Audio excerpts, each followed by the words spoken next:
কক্সবাজারের মহেশখালীত হোপ ফাউন্ডেশনের হাসপাতাল পরিদর্শন করছে বাংলাদেশত নিয়োজিত সাবেক মার্কিন রাষ্ট্রদূত পিটার ডি হাস।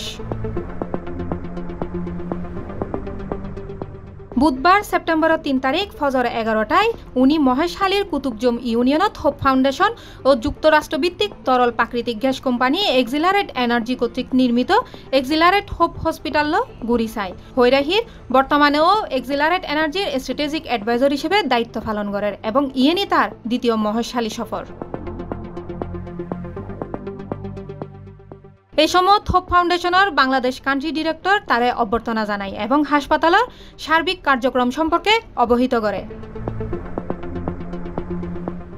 পরে সাবেক রাষ্ট্রদূত পিটার হাস হোপ ফাউন্ডেশন ও এক্সিলারেট এনার্জির যৌথ উদ্যোগে আয়োজিত বৃক্ষরোপণ কর্মসূচিত অংশ লয়।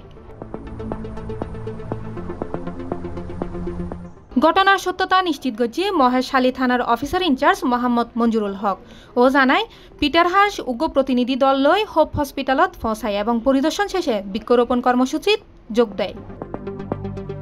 ডেস্ক নিউজ, সি+ টিভি, চট্টগ্রাম।